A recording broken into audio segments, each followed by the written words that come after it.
The fact is, for we to have a fair and a progressive Nigeria, northern politicians will have to stay off power for at least 15 to 20 years.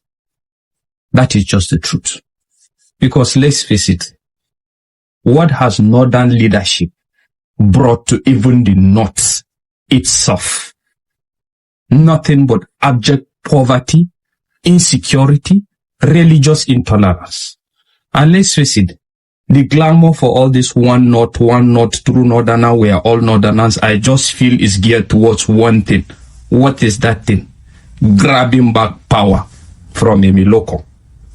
But the fact is, as it turns out to be, Emiloko seems to be very good at his game. Very good.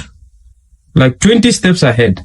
In short, this is one of the most interesting elections that I am looking up to seeing. Because for the very first time, the northerners have been conditioned into a situation that they don't know the way around it. Coalition is going on, you go front, you go come back or whatever. But I think that is actually what suits the northern politicians.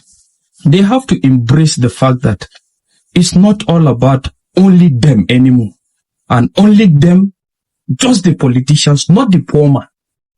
Because let's face it now, what has been their intervention so far in regards the insecurity that's ravaging the north? The fact is, the propagation of the blame game is the Westerners, it's Western influence that are against us or whatever. They don't want the north to stand. That is what they keep feeding everybody. Well, you can't feed that to people like me. And I hope that if you're a very reasonable northerner, you should see sense in what I am saying. But if you are not, I already know your stand. But the fact is, you can't feed me that anymore. There are a lot of ills. There are a lot of negligence that have resulted to all these things. Look at what your leadership has brought so far. Insecurity, abject poverty. In some certain places, they trying to have an establishment of a religious belief while leaving people in poverty. That is what you've done. But the fact is, the only time I will see a true north that is reflective of the desire of the common man is that north that I'm hoping to see that will want to endorse a candidate that is not necessarily a northerner, but with the hope that he is going to deliver well to the betterment of the nation. Because let's face it, there is no excuse that the North will give in regards not living up to some of these challenges that is ravaging the North. And when you talk now, they say, you are sponsored, FBI, KGB, waiting, they sponsor you. Well, you can now see that I'm really sponsored. Abi, I'm really sponsored. All I'm trying to say is, the northern politicians will have to stay off power for at least 15 to 20 years. Let there be equitable distribution of this power. Well, the fact is, it's left to other regions to see sense in what I'm saying and know what to do about that. The people from the south, Amici, Peter Obi, and the rest of them, are going to be used by the northerners to snatch power from the south for another 8 years. And at that time, their arithmetic would have come to fruition. The northerners are not looking at since 1960 when Nigeria became independent and the number of years both military and civilian administrations had spent. When you look at that, the northerners had spent close to 47 years out of about 60 years. Okay. 65. So what is left for the south is just infinitesimal. Right from Gowon, apart from Aguin Rossi, who is from the south, up to Gowon to Muritala to Buhari. Obasanjo came in by providence, the same way Jonathan came in by providence. After Obasanjo, Shagari came in. From Shagari, we had Obasanjo again. Okay, so now look at the number of years. But what they are saying in the north, let me analyze this. It's not for us in the studio, for Nigerians to understand the mindset of those people that are coming together. They are just like foxes and they are trying to outwit themselves. And when you have people like that have mutual distrust in working for them in their midst, what they are heading to perdition. Now, the Northerner is not talking about 1960. They are talking about 1999 today. And they are telling you that the Northerners have only served 10 out of 26 years as it stands today. And by 2027, it will be 28. Okay. So, which means the Southerners have utilized 18 years and they only have 10. So, surreptitiously, they are using these people to corner power again. All right, now so that they can level up. I will stay with you on this, really. And I want to ask, based on the statements accredited to former Minister of Transportation, Rotimi Amechi, saying that INEC and the APC are working hand in hand to hijack the next election.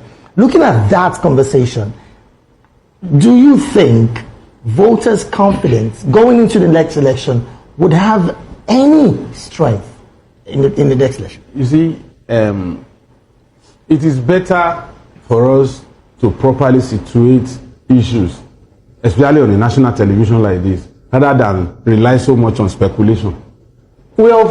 Myself and my partner here, we have already agreed that these people are aggrieved. And an aggrieved person can lie anytime. So why are you holding on to Amechi's lies? Now, one of the reasons why I brought up that part of Amechi's conversation as concerning INEC is on the part of Has he not been a past beneficiary of that? Why did he not protest against it? Fantastic. Was benefiting from it. Now, Mr. Padmo, I'm particular about voters' confidence. We are too lazy and docile for us to wrestle power from these people.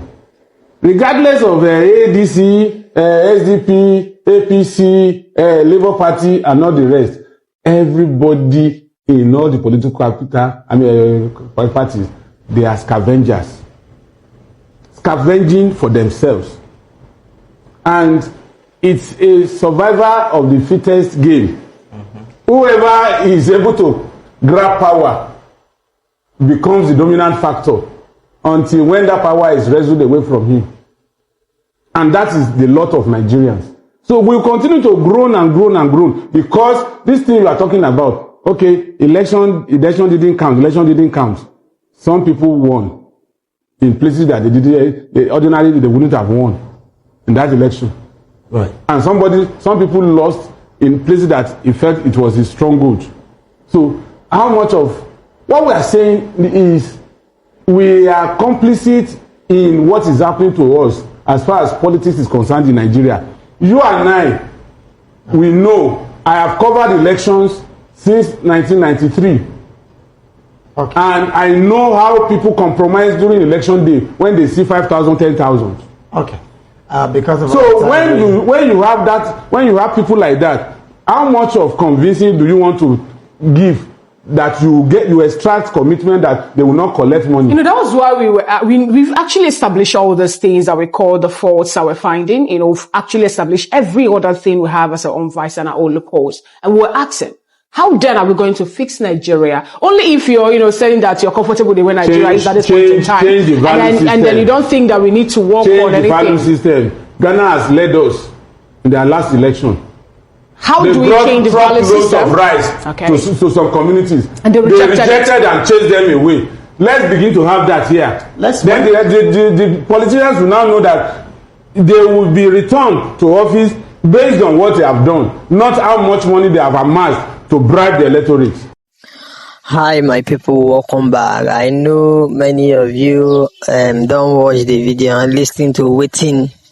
This northern guy, the first guy we be seeing first talk concerning their leaders and they are politicians. Though you don't see we be see northern youth they come out they talk within their politicians, they do them for that their own side. If you look at how the guy explain, you go understand. Say if power mistakenly enter North's hand again, this country called Nigeria will never be better and power will never come back to the South again. What is said to you guys is that if you allowed power to come back to the north, that is left for you the south.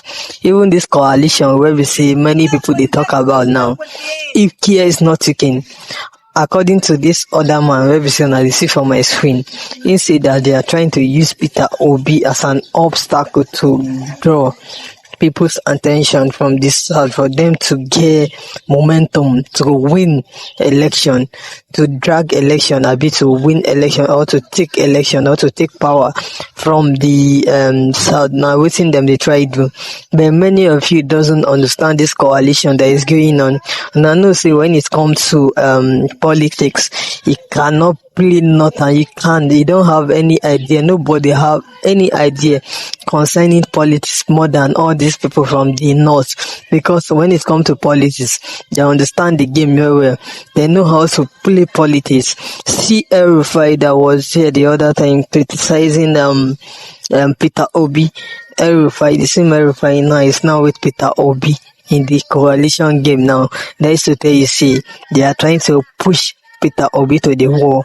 But what some other persons out there are saying is that if Peter Obi did not happen to be the flag bearer of the 2027 election, there is no way they will vote or they would vote anybody from that ADC that they are talking about. That is what is going on now. As for me, what I have to say concerning this issue that is going on now, if Peter Obi know what is good for him, he should go back to another party where we say and go fit do waiting in what so that this country will do better. That is what everybody wants. And you will be say the else. Now if you have anything will be say you want to talk concerning this, please drop your own thought for inside comment section. And also if that today be your first time, please make it like, share, and make it not forget to subscribe. Thank you.